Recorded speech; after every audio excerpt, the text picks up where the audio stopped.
Martha and Henry, a loving elderly couple, had spent their lives together facing challenges with grace and dignity. But one ordinary stop at a gas station turned into a nightmare when a group of rowdy bikers started harassing them, spewing insults and pushing them to their limit. As they tried to keep calm, something happened that no one could have predicted. A cop nearby was silently watching everything unfold. Officer Daniels saw the injustice, but waited, watching carefully, and what he did next would change everything. How did this couple end up being the target of such cruel bullying? And what happened next that led to the bikers being brought to justice in a way no one saw coming? Stay tuned to find out.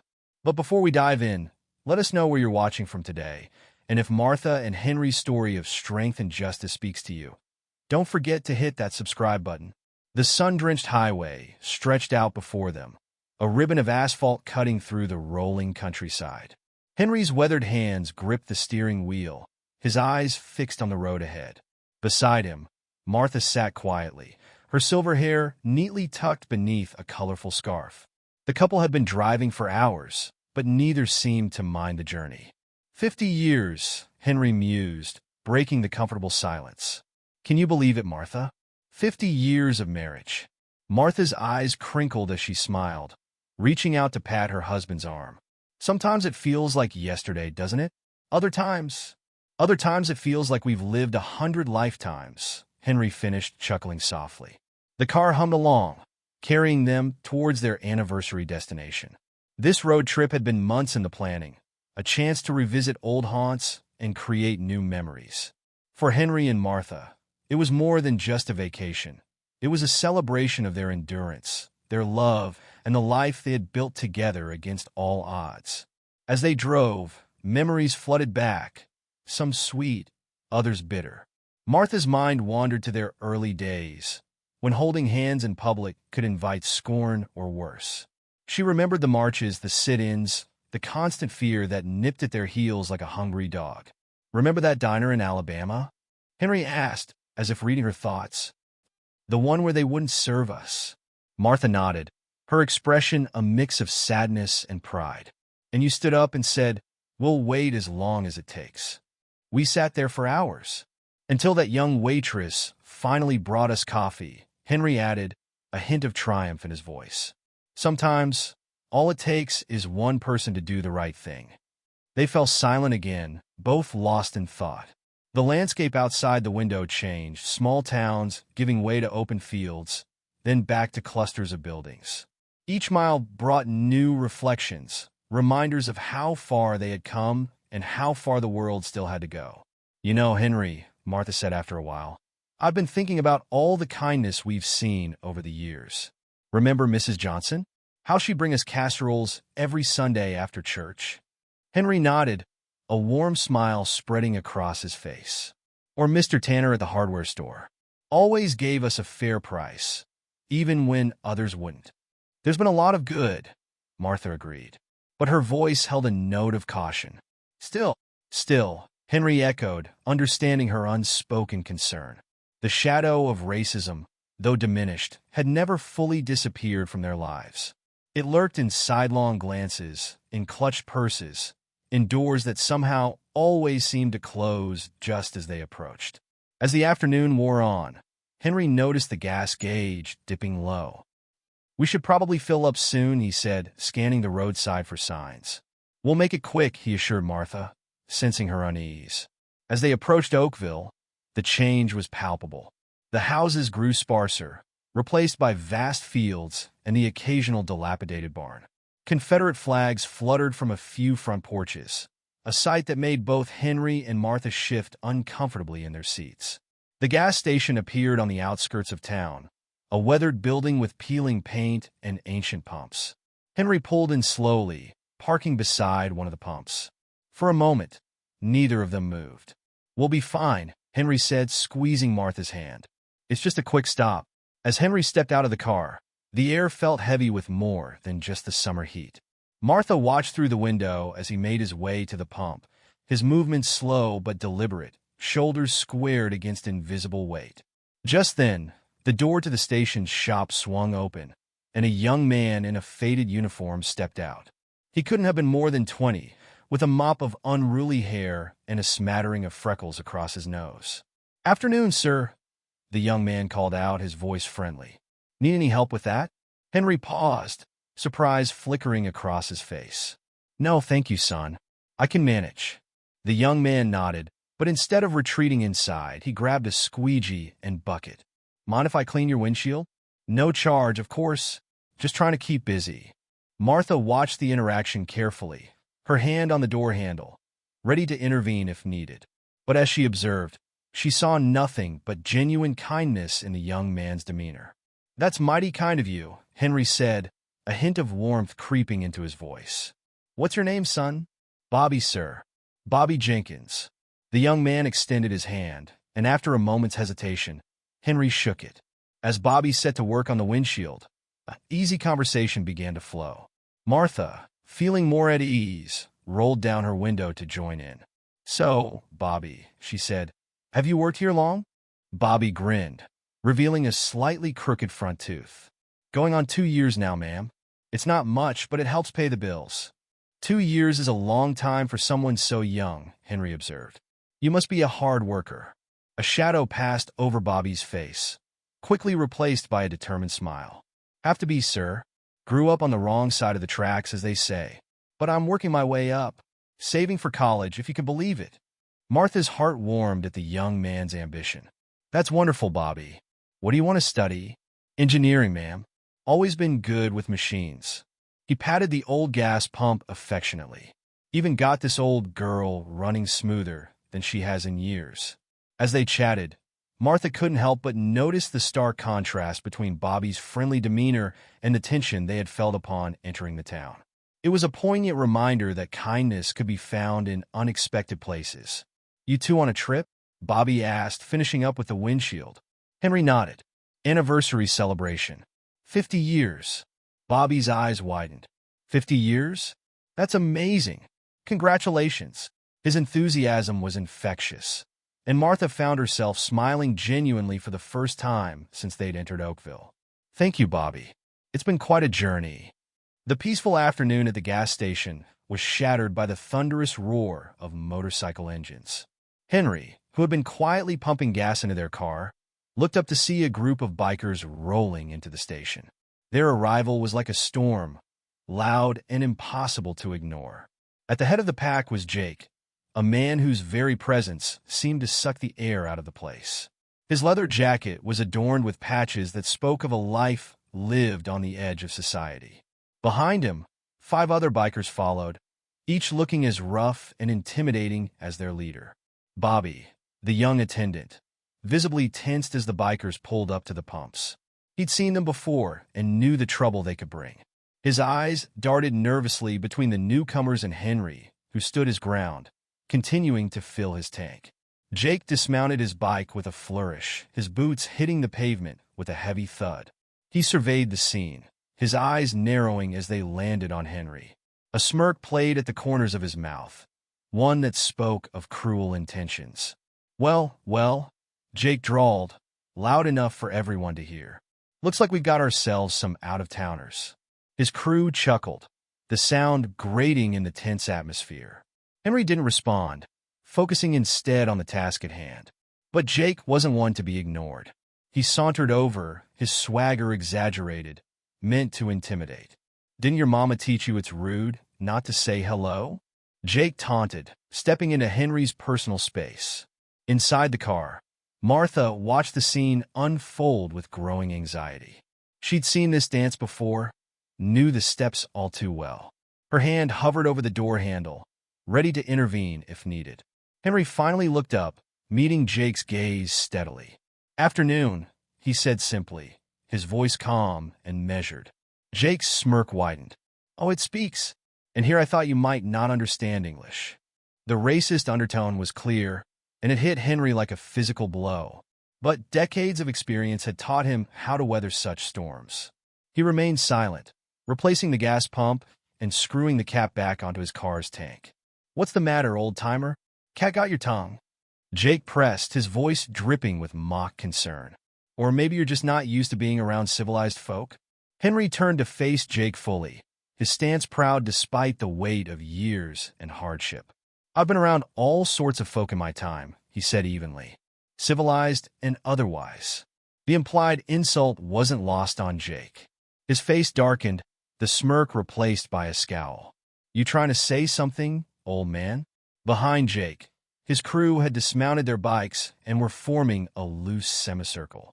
The tension in the air was palpable, like the moments before a thunderstorm breaks. Martha, unable to sit by any longer, opened her car door. "Henry," she called, her voice tight with worry. "I think we should be going now." Jake's attention snapped to Martha, and his cruel smile returned. "Oh, but the party's just getting started. Why don't you join us, sweetheart? I'm sure we could show you a real good time." Henry's jaw clenched at the lewd suggestion. "That's my wife you're talking to," he said, his voice low and warning. "Your wife?" Jake feigned surprise. "Well, ain't that sweet? Tell me, darling, what's a nice lady like you doing with an old dash?" He didn't get to finish the sentence. Henry stepped between Jake and the car, effectively blocking Martha from view. "That's enough," he said firmly. "We'll be on our way now." Jake's amusement vanished, replaced by a cold anger. "You don't tell me when it's enough, boy," he spat, the racial slur hanging in the air like poison. The use of that word, boy, hit Henry hard. It transported him back to darker times, to struggles he thought were behind him. But the pain was quickly replaced by a deep, simmering anger. Martha, seeing the change in her husband's demeanor, quickly got out of the car. She moved to Henry's side, placing a calming hand on his arm. "It's not worth it, dear," she murmured. "Let's just go." Jake watched this interaction with growing irritation. He wasn't used to being dismissed, especially not by people he considered beneath him. "Yeah, listen to your woman," he sneered. "Run along now. We don't want your kind around here anyway." Henry took a deep breath, ready to respond, but Martha's grip on his arm tightened. She knew her husband, knew the fire that burned within him. But she also knew the dangers of this situation. They were outnumbered and far from home. Bobby, who had been watching the confrontation with growing unease, finally found his voice. "Mr. Jake," he said, trying to keep his tone respectful despite his disgust. "Maybe you and your friends could move your bikes? They're blocking the pumps." Jake turned his glare on Bobby. "You telling me what to do, boy?" Bobby swallowed hard but stood his ground. "No, sir. Just trying to run a business here." Jake stared at Bobby for a long moment, then burst into laughter. "Listen to him, boys. Trying to run a business." He turned back to Henry and Martha. "You hear that? The help is getting uppity these days." Henry felt his anger rising again at Jake's treatment of Bobby. The young man had shown them nothing but kindness, and now he was being degraded for simply doing his job. "The young man is right," Henry said, his voice firm. "You're disrupting his business. Why don't you and your friends move along?" Jake's amusement vanished in an instant. He stepped closer to Henry, using his height to try and intimidate the older man. "You trying to tell me what to do, old-timer?" Henry didn't back down. He'd faced worse in his time, had stared down fire hoses and police dogs. This bully didn't scare him. "I'm suggesting you show some respect," he said calmly.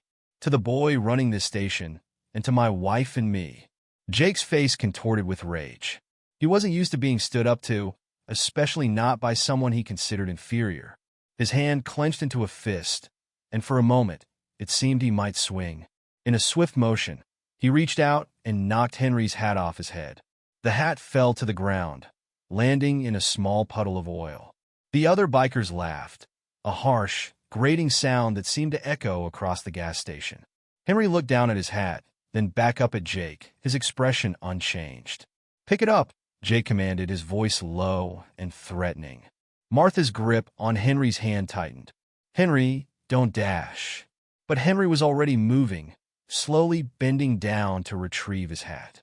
As he reached for it, Jake's boot came down, narrowly missing Henry's fingers and splashing more oil onto the hat. "Oops," Jake said, feigning innocence. "Clumsy me." As Henry straightened up, his hat in hand. "Thank you for returning my hat," Henry said. His voice was calm, but there was steel beneath the gentleness. Jake blinked, clearly thrown off by Henry's composure. He had expected fear, anger, maybe even tears. This quiet dignity was something he didn't know how to handle. "Jake," growing increasingly frustrated by Henry's lack of reaction, decided to change tactics. He turned his attention to Martha, his eyes roving over her in a way that made her skin crawl. "How about you, sweetheart?" he leered. "You got anything to say? Or does the old man do all the talking for you?" Henry tensed, instinctively moving to shield Martha from Jake's gaze. But Martha stepped forward, her chin raised defiantly. "I have plenty to say," she replied, her voice steady despite her fear. "But I was taught not to waste my words on those who aren't worth hearing them." A chorus of oaths rose from Jake's crew, more than one of them snickering at their leader's expense. Jake's face darkened, his amusement turning to anger. "You better watch your mouth, woman," he growled, taking a menacing step forward. As the confrontation escalated, Bobby, the gas station attendant, watched from the sidelines, his heart racing. He wanted to help, knew he should do something, but fear kept him rooted to the spot.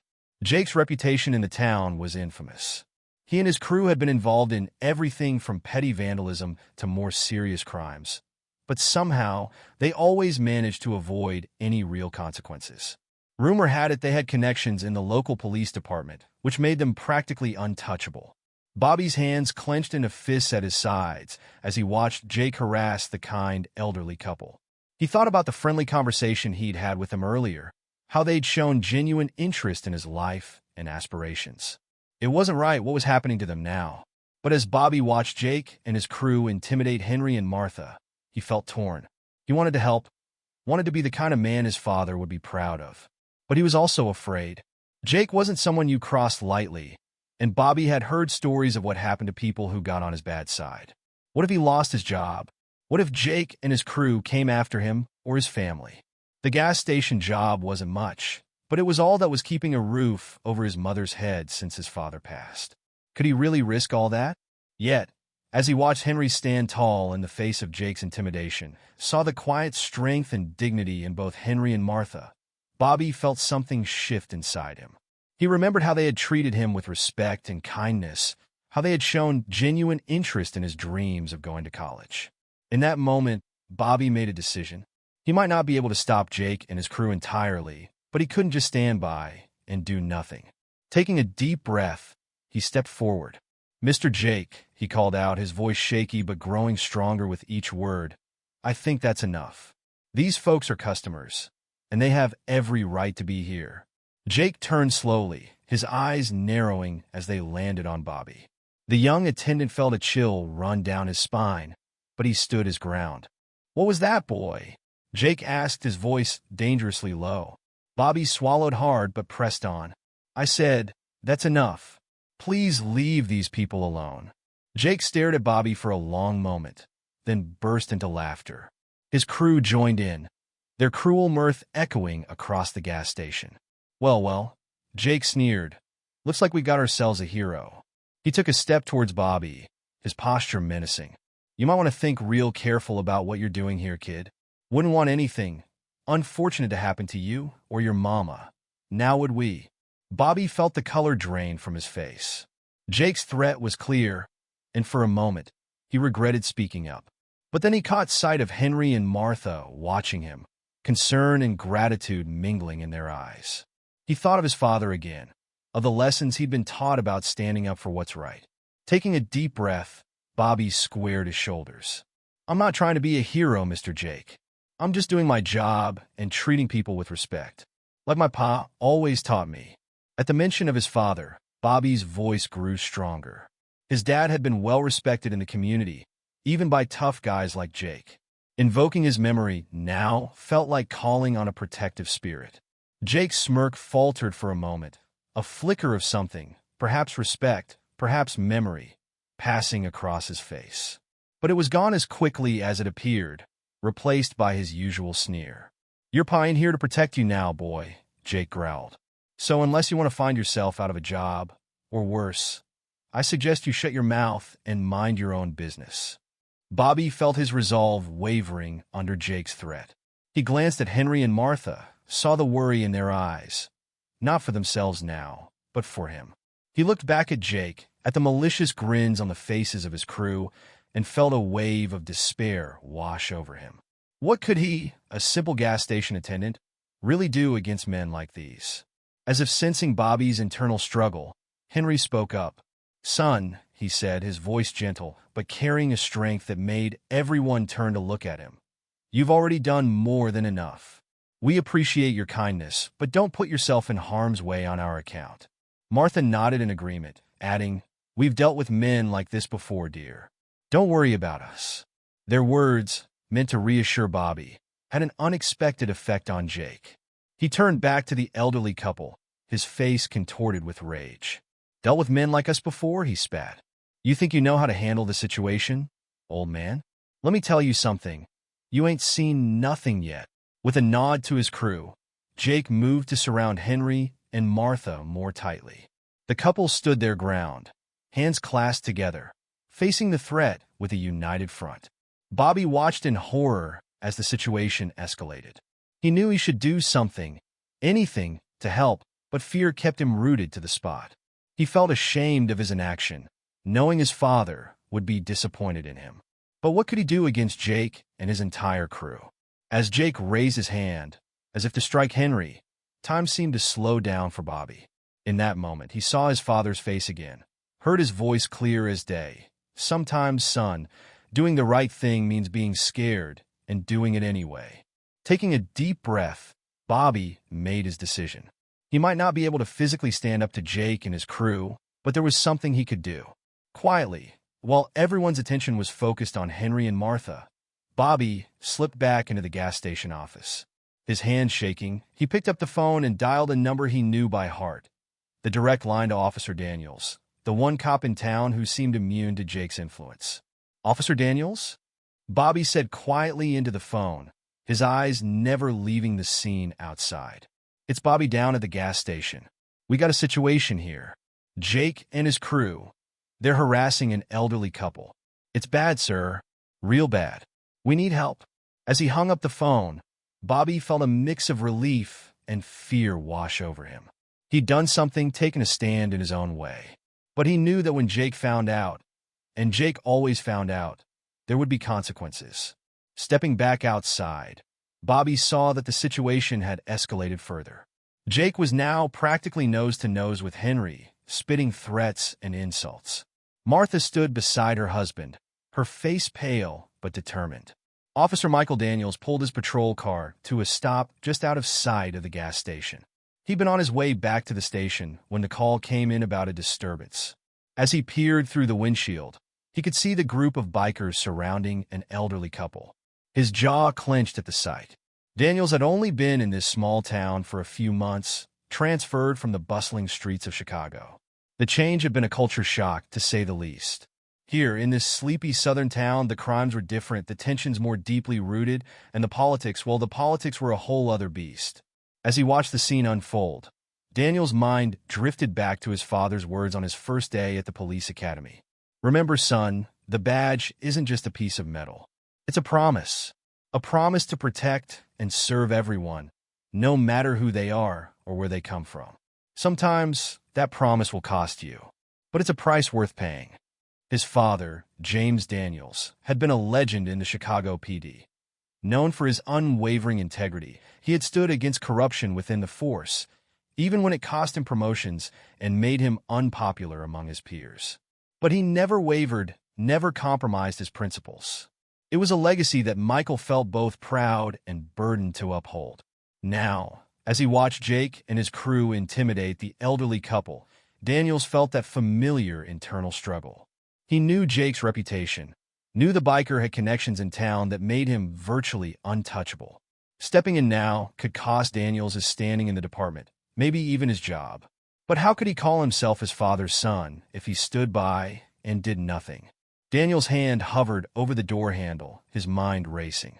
He needed to assess the situation carefully. Rushing in might only escalate things, potentially putting the elderly couple in more danger. But every second he waited was a second too long. He watched as Jake got in the old man's face, his body language aggressive and threatening. The old woman, his wife, Daniels assumed, stood nearby, her face a mask of worry and fear. Yet there was a strength in her stance, a resilience that spoke of years of facing down such hatred. Daniel's gaze shifted to the young gas station attendant. The boy, Bobby, if you remember correctly, looked torn, his body language screaming of internal conflict. Daniels had met Bobby a few times since coming to town, had seen the potential in the young man. But the smile faded quickly as he saw Jake shove the old man. That was it. It was time to act. Daniels stepped out of his car, adjusting his hat and straightening his uniform. He took a deep breath, channeling every ounce of authority he possessed. Then, with purposeful strides, he approached the scene. That's enough, his voice boomed across the gas station, causing everyone to freeze. Step away from them, Jake. Now! Jake's head snapped around, surprise quickly replaced by a sneer. Well, if it ain't Officer Daniels. Come to join the party. Daniels kept his face impassive as he closed the distance. I said step away. All of you. Now! For a moment, it seemed like Jake might comply. But then that cocky grin spread across his face again. Now, officer.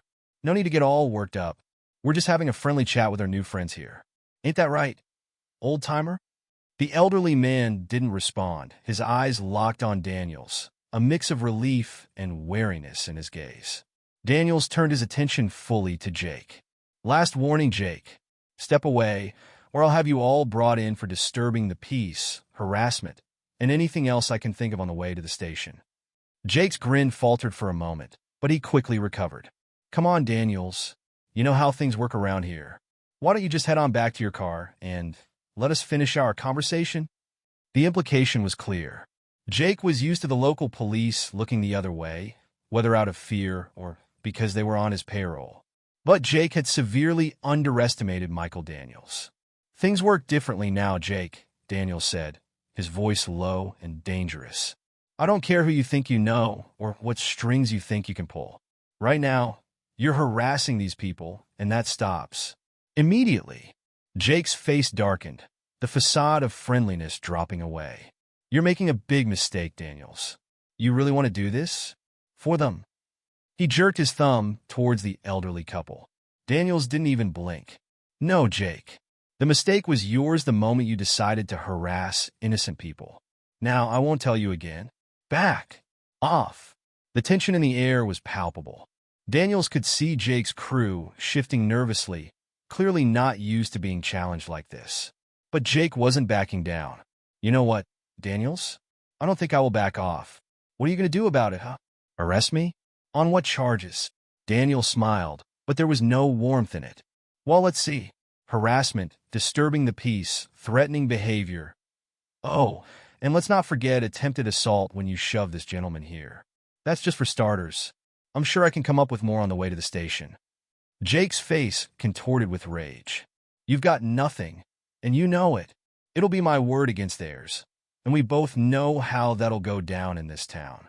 Actually, Daniel said calmly, it'll be your word against mine. As a sworn officer of the law, my testimony carries a lot of weight.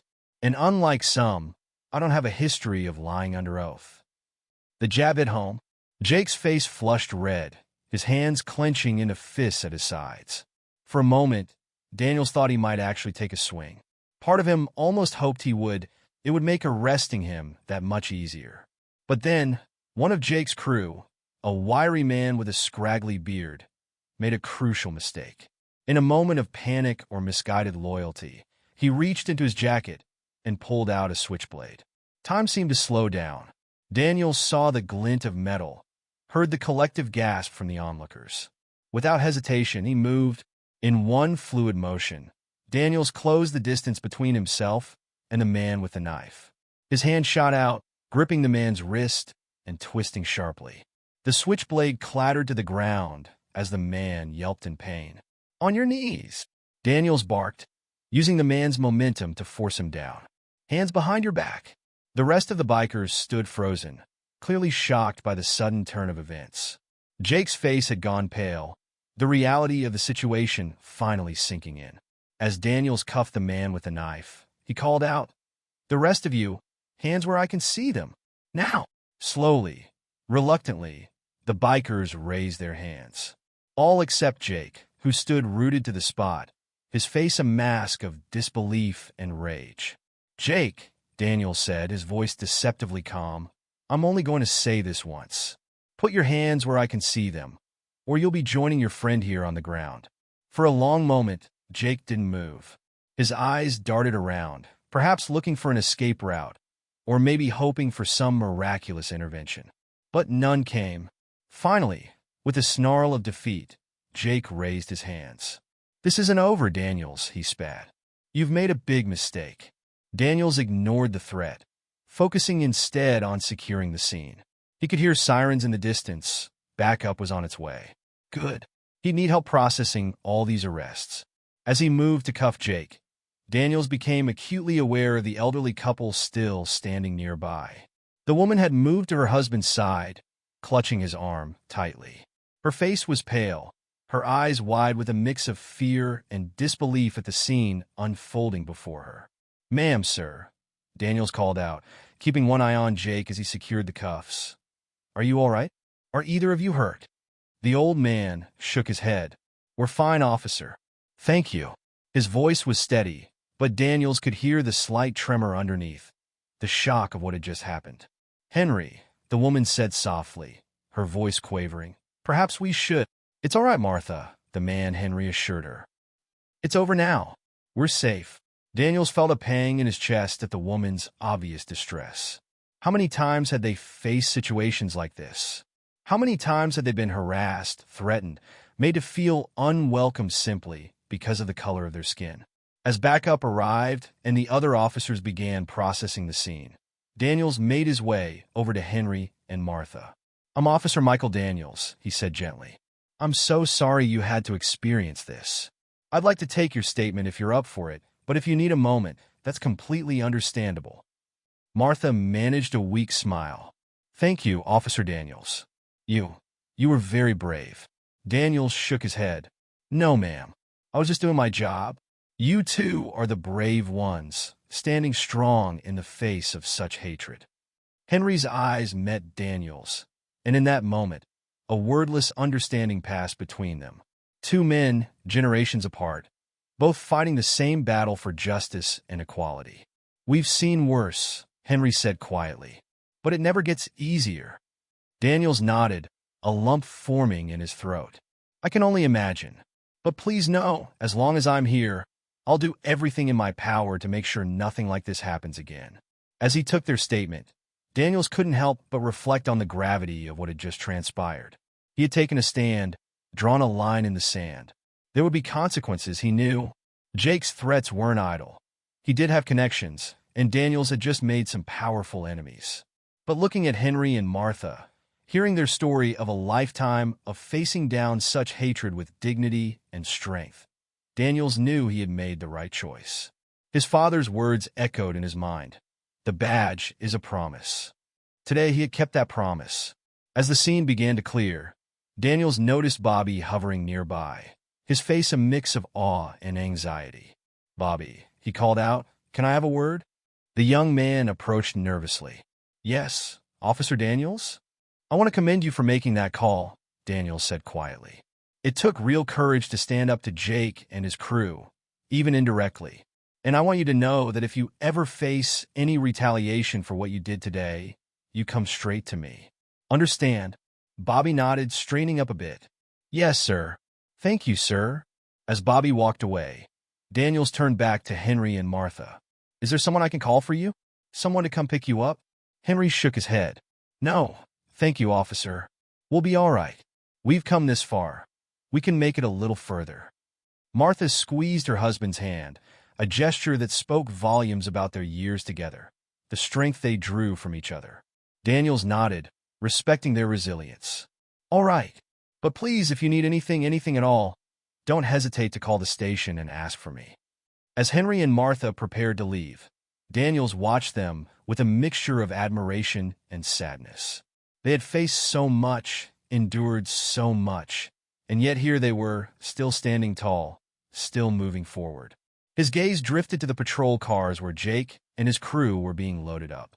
Jake caught his eye, his face twisted with hatred. "This isn't over, Daniels," he shouted. "You'll regret this." Daniels didn't respond. He didn't need to. His actions today spoke louder than any words could. As the last of the patrol cars pulled away, Daniels found himself alone at the gas station. The events of the day weighed heavily on him. He knew he had just painted a target on his back. The coming days and weeks wouldn't be easy. But as he climbed into his own patrol car, Daniels felt a sense of peace settle over him. He had done the right thing, had lived up to the legacy his father had left him. Whatever came next, he would face it with the same courage and integrity he had shown today. Daniels started his car, ready to head back to the station and face the mountain of paperwork that awaited him. But before he pulled out, he took one last look at the gas station in his rearview mirror. This small, unremarkable place had become the stage for a pivotal moment, not just in his career, but in the ongoing struggle for justice and equality in this town. It was a small victory, perhaps in the grand scheme of things, but small victories added up. They had to. As he pulled onto the road, Daniels made a silent promise to himself, to Henry and Martha, to Bobby, and to every other person in this town who had ever faced discrimination or injustice. He would continue to stand up, to fight the good fight, no matter the cost. Because that's what the badge meant. That's what it meant to be his father's son. And that's what it meant to be a true guardian of justice in a world that so desperately needed it. The road stretched out before him, leading back to the station where he knew a storm was brewing. But Daniels was ready for it. He had made his choice, had taken his stand, and come what may, he would face it head-on, with the same courage and conviction he had shown today. As he drove, Daniels couldn't help but think about Henry and Martha. Their strength, their dignity in the face of such ugliness, had left a profound impact on him. He wondered about their story, about the lives they had lived and the challenges they had overcome. In that moment, Daniels made another silent promise. He would find a way to reach out to them, to learn from them. Their experiences, their wisdom, could be invaluable in his efforts to bring about real change in this town. The sun was setting as Daniels pulled into the station parking lot. He sat in his car for a moment, gathering his thoughts, preparing himself for the battle ahead. He knew that his actions today would have repercussions. There would be those in the department who wouldn't understand, who might even see his intervention as a betrayal of some unspoken code. But as he stepped out of his car and walked towards the station doors, Daniels felt a renewed sense of purpose. He had sworn an oath to protect and serve all people, regardless of their race, creed, or color. Today, he had lived up to that oath in the truest sense, and that, Daniels knew, was a cause worth fighting for, no matter the cost. Officer Michael Daniels sat at his desk, the harsh fluorescent lights of the police station casting long shadows across the incident report he was filling out. The events of the afternoon played on repeat in his mind as his pen scratched across the paper, detailing the confrontation at the gas station. He'd been at the station for hours now, processing the arrests of Jake and his crew, fielding calls from superiors, and deflecting not-so-subtle hints that he should reconsider his course of action. But Daniels remained resolute. He knew he had done the right thing, even if it meant making powerful enemies. As he signed off on the last of the paperwork, a knock on his office door made him look up. It was Captain Reynolds, his face a mask of carefully controlled neutrality. "Daniels," the captain said, his voice gruff. "A word?" Daniels nodded, bracing himself for what he knew was coming. He followed Reynolds into his office, closing the door behind him. The captain settled into his chair with a heavy sigh, fixing Daniels with a hard stare. "You've stirred up quite the hornet's nest today, Daniels." "I was just doing my job, sir," Daniels replied evenly. Reynolds leaned back, his chair creaking under his weight. "Your job, huh? And tell me, does your job involve making enemies of half the town? Because that's what you've done today." Daniels felt his jaw clench, but kept his voice steady. "With all due respect, sir, my job is to protect and serve all members of this community. That's exactly what I did today." The captain's eyes narrowed. "You arrested Jake Hawkins and his entire crew. Do you have any idea who Jake's connected to in this town?" "I'm aware of the rumors, sir," Daniels said. "But that doesn't change the fact that they were harassing an elderly couple and brandished a weapon when confronted." Reynolds rubbed his temples, looking suddenly tired. "Daniels, I'm going to be straight with you. There are people in this town, powerful people, who aren't happy about what you did today. They're calling for your badge." Daniels felt a chill run down his spine, but he stood his ground. "And what do you think, Captain?" For a long moment, Reynolds was silent, studying Daniels with an unreadable expression. Finally, he spoke. "I think you're either the bravest or the most foolish cop I've ever met.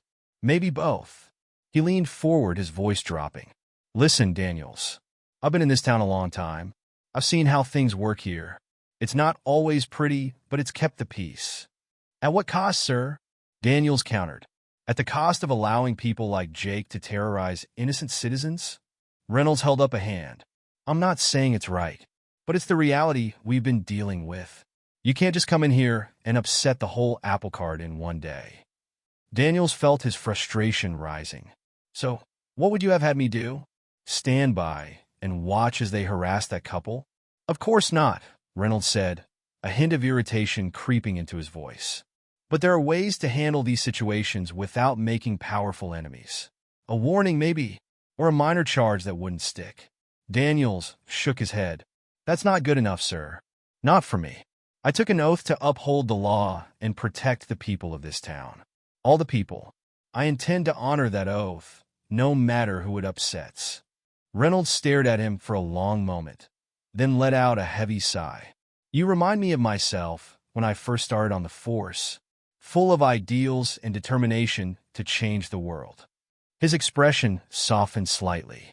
"I admire your conviction, Daniels. I really do.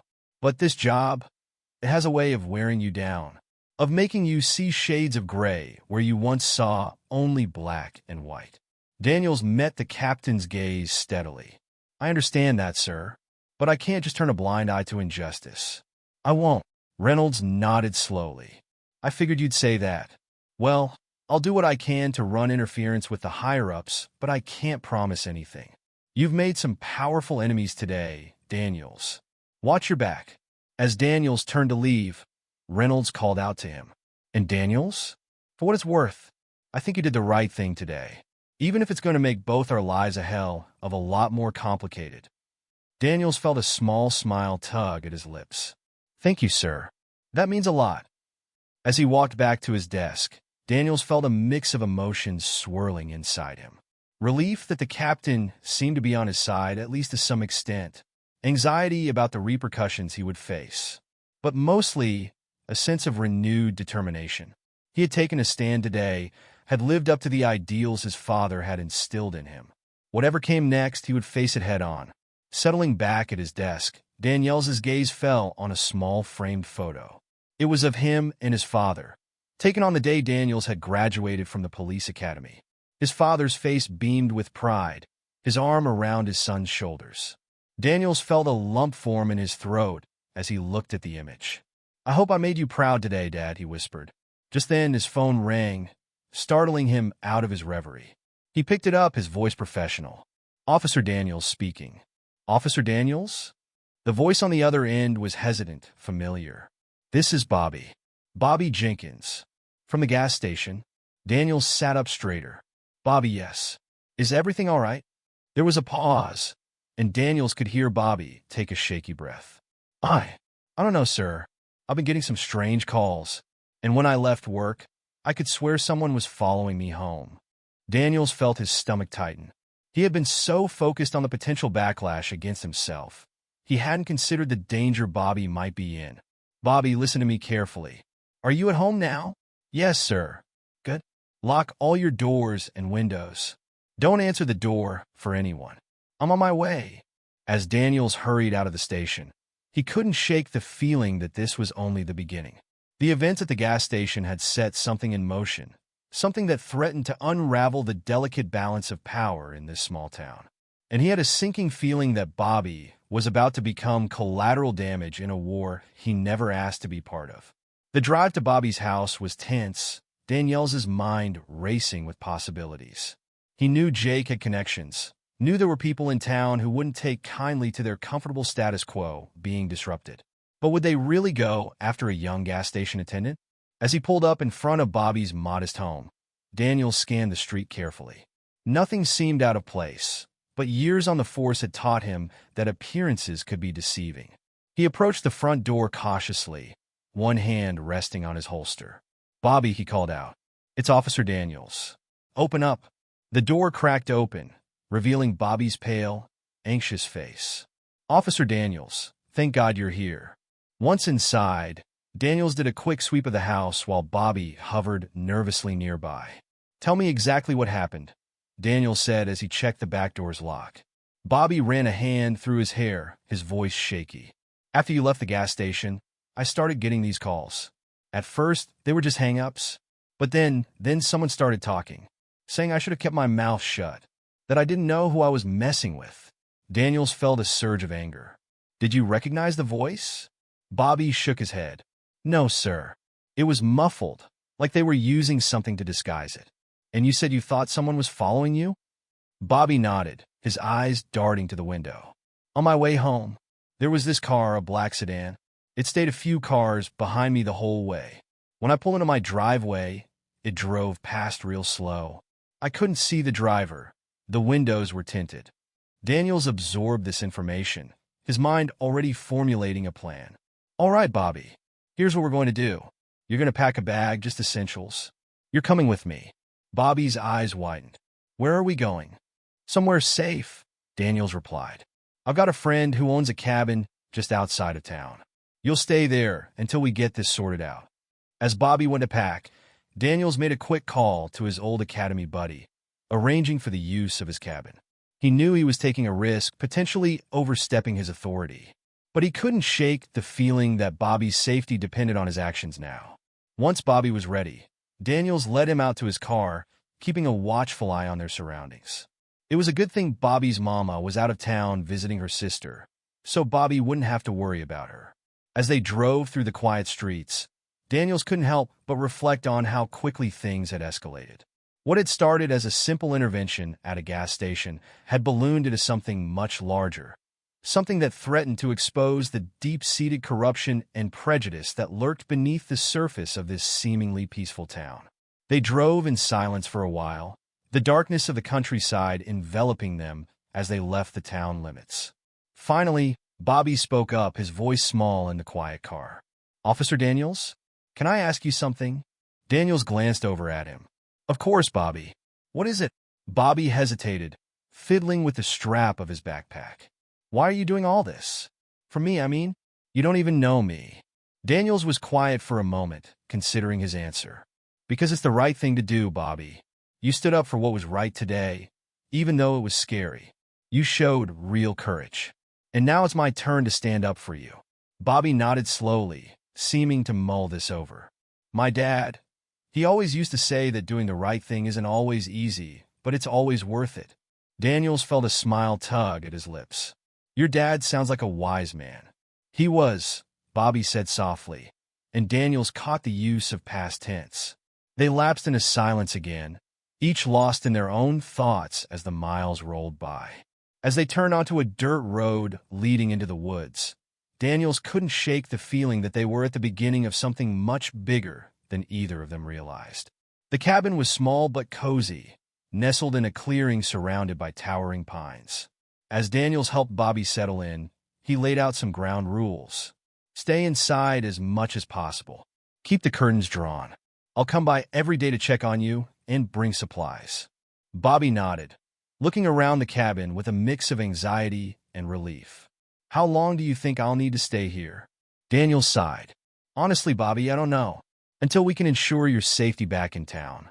Until we can get to the bottom of what's really going on." As he prepared to leave, Daniels placed a reassuring hand on Bobby's shoulder. "You did a brave thing today, Bobby. Don't ever forget that. What's happening now? It's not your fault. It's the fault of those who think they can use fear and intimidation to control others." Bobby managed a small smile. "Thank you, Officer Daniels, for everything." On the drive back to town, Daniels' mind was racing. He knew that hiding Bobby away wasn't a long-term solution. He needed to get to the root of the problem, to expose the corruption that allowed men like Jake to operate with impunity. But as he pulled into the station parking lot, Daniels was struck by a sudden realization. He couldn't do this alone. He needed allies, people who shared his commitment to justice and weren't afraid to rock the boat. His thoughts turned to Henry and Martha, the elderly couple from the gas station. They had faced a lifetime of discrimination and injustice, yet they still stood tall, still fought for what was right. Maybe they could offer some insight, some perspective on the deep-seated issues plaguing the town. With a newfound sense of purpose, Daniels made a decision. Tomorrow, he would seek out Henry and Martha. He would listen to their stories, learn from their experiences, and together, perhaps they could start to build a coalition of those who believed in justice and equality for all. As he walked into the station, Daniels felt the weight of the day's events pressing down on him. But mixed with the exhaustion and anxiety was a spark of hope. He had taken a stand today, had refused to look the other way in the face of injustice. And though the road ahead would be difficult, he knew in his heart that it was a road worth traveling. The next morning dawned bright and clear, a stark contrast to the turmoil Daniels felt inside. He had barely slept, his mind racing with thoughts of Bobby hidden away in the cabin, of Jake and his crew sitting in jail cells, of the unknown forces moving against him in the shadows. As he sipped his coffee, Daniels formulated a plan. He would start by tracking down Henry and Martha. Their statement from yesterday's incident gave an address, a small house on the outskirts of town. He'd pay them a visit, off the clock and out of uniform. He needed to understand their perspective, to hear their stories unfiltered by the formal constraints of police procedure.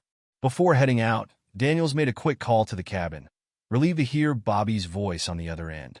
The young man sounded tired but safe. Daniels promised to bring more supplies later in the day.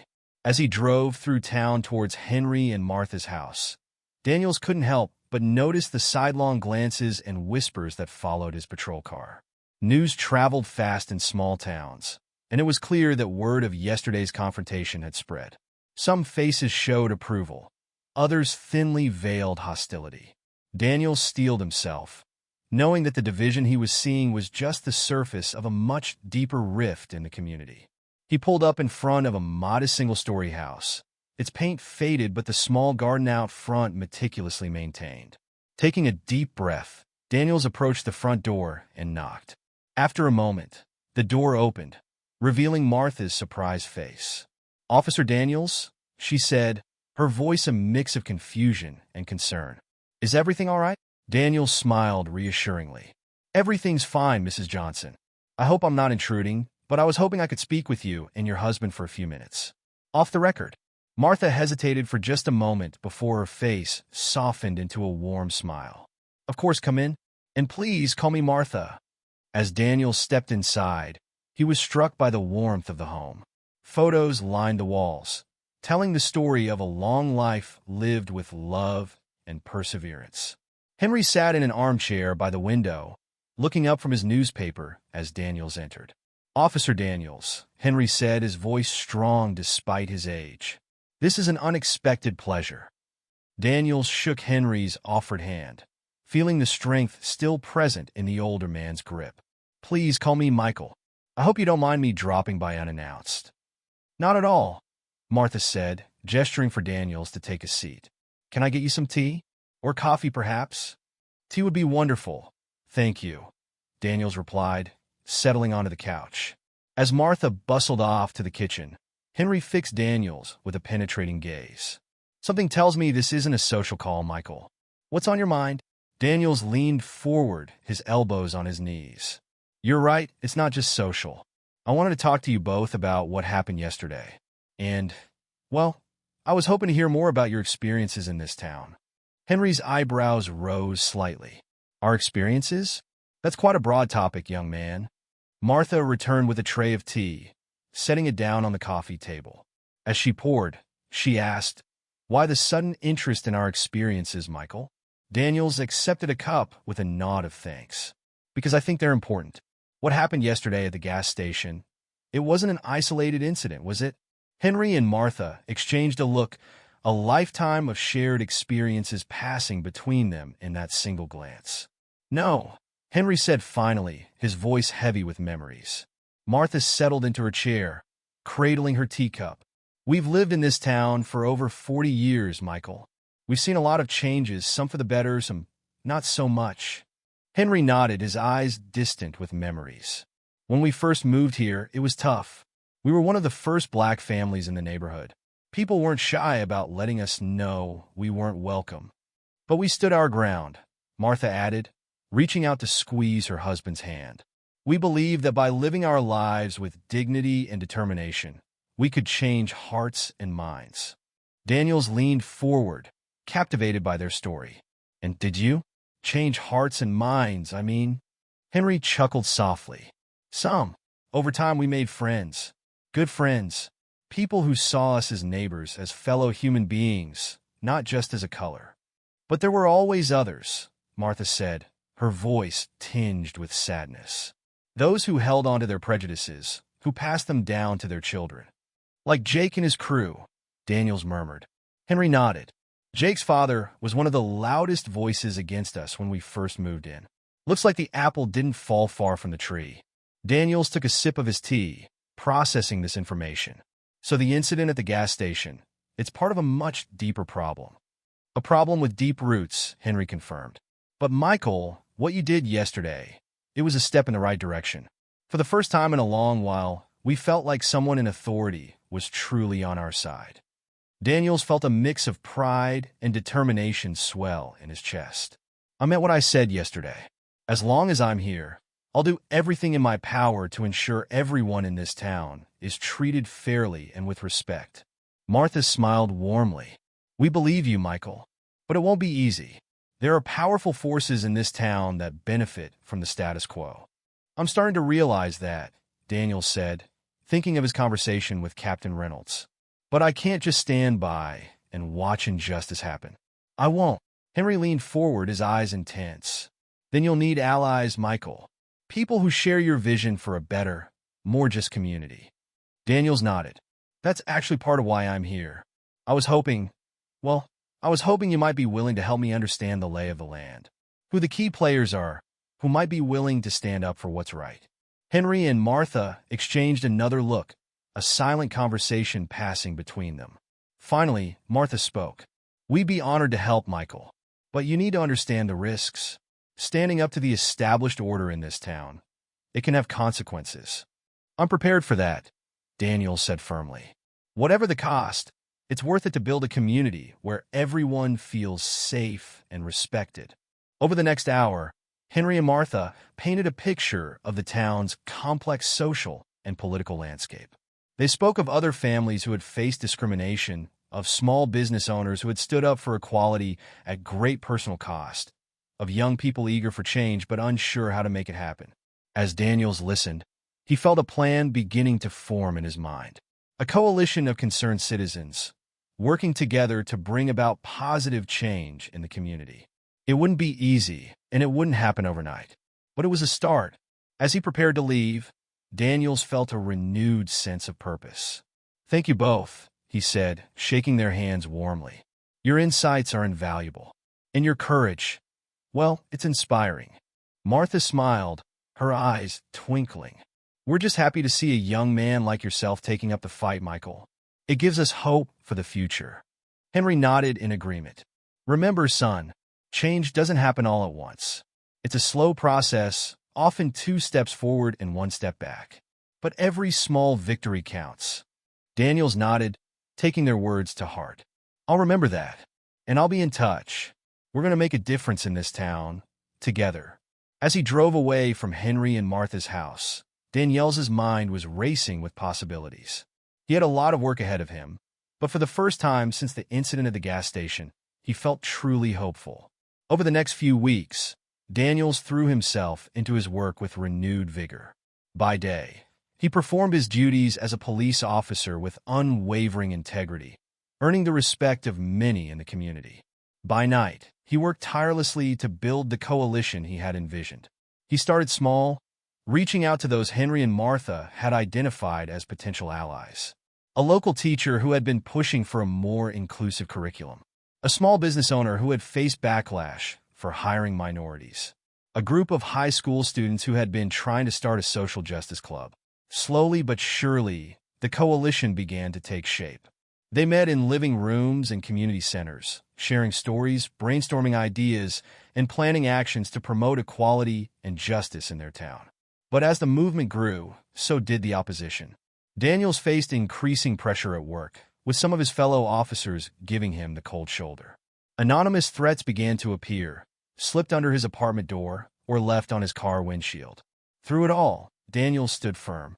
He thought often of his father, of the legacy of integrity he had inherited. He thought of Henry and Martha, of their lifetime of quiet resistance.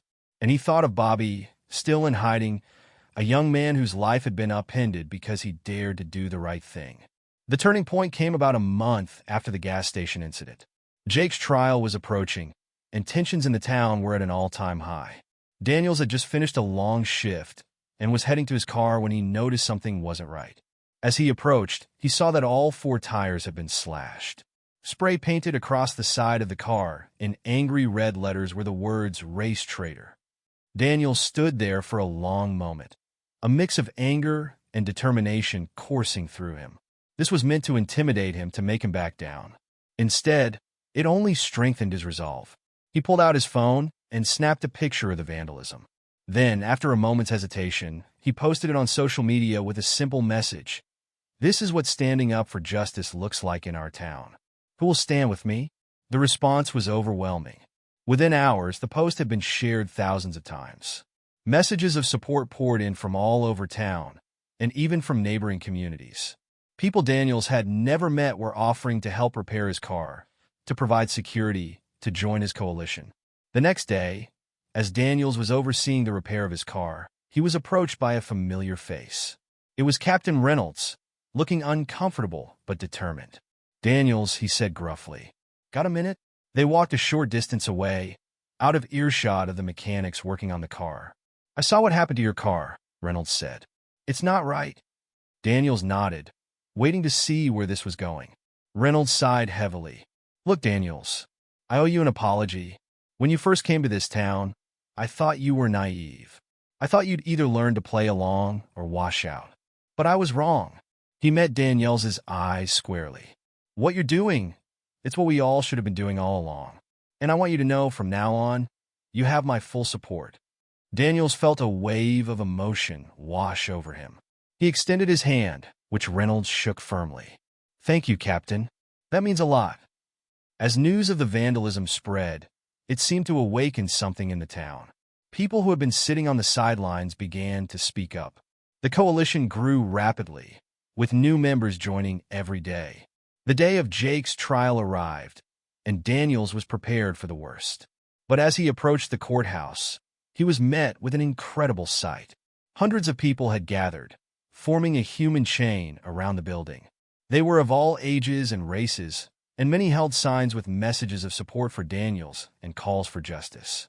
As Daniels made his way through the crowd, he was stopped again and again by people wanting to shake his hand, to thank him, to offer their support.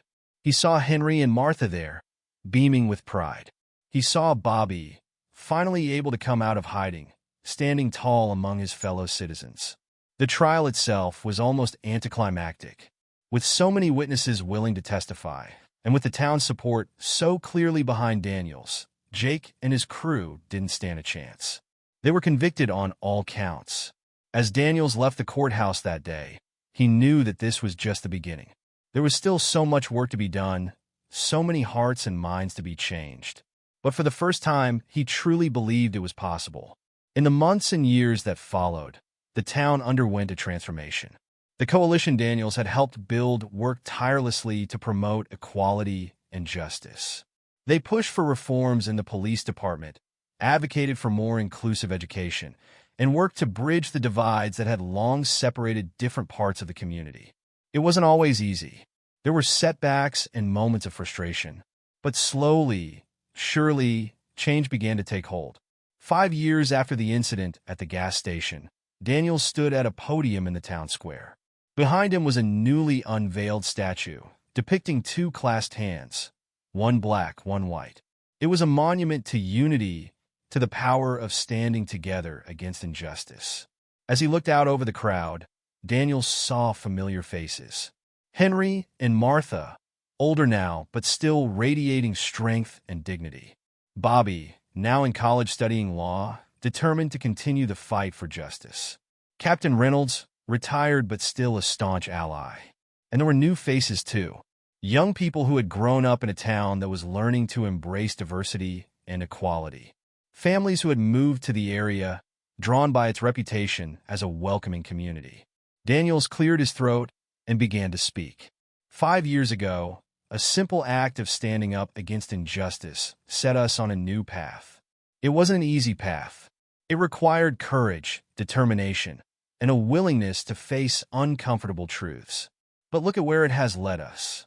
He gestured to the diverse crowd before him. Today, we stand united.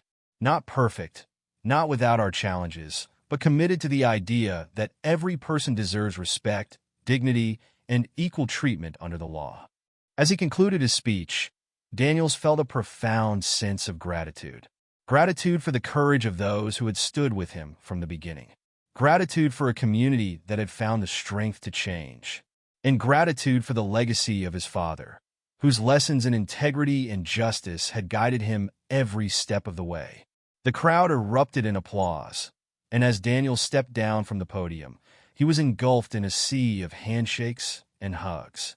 In that moment, surrounded by the community he had helped to transform, Officer Michael Daniels knew that he had truly honored his badge and the promise it represented.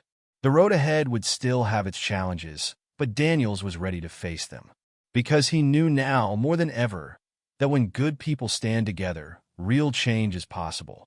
And in this small town that had found the courage to confront its past and reshape its future, that change was just beginning. If this story moved you, don't forget to subscribe for more inspiring tales and share your thoughts in the comments below. What would you have done if you were in Officer Daniels' shoes?